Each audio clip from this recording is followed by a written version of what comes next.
You are all aware that it is common to make errors in programming languages, but it is important that we know how to handle those errors.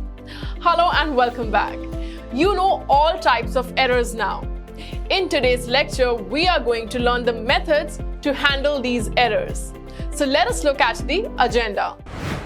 First of all, we will see what error handling is. Then, meaning of try and catch methods with the syntax. After that, we will see the examples of try and catch method. So without wasting any more time, let us get started. No matter how proficient you are with JavaScript, sometimes you are going to get some errors. They may occur because of an unexpected user input, our mistakes, an erroneous server response, or a lot of other reasons. Our program should not stop in the middle of execution because of those errors, right? Now don't worry, this is when error handling comes into play. Let us see the ways that we can handle the errors. Using try-catch methods.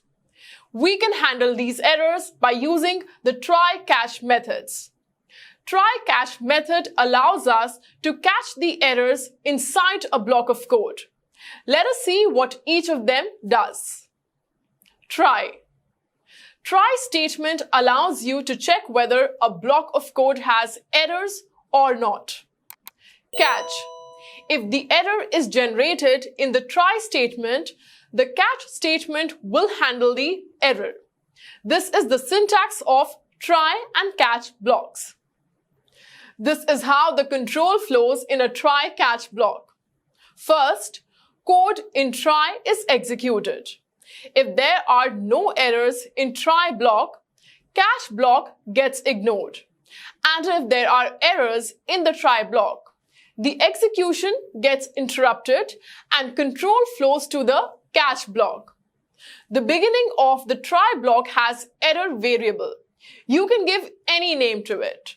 But in programming, it is recommended that a variable should have a name which will make sense to the code and the programmer as well.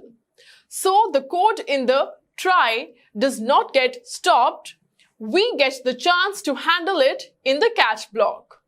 But please remember, the execution gets stopped when try has some errors. It does not go to the end of the try block. And now it's time to see the examples for try and catch. First, let us see how an errorless code looks like.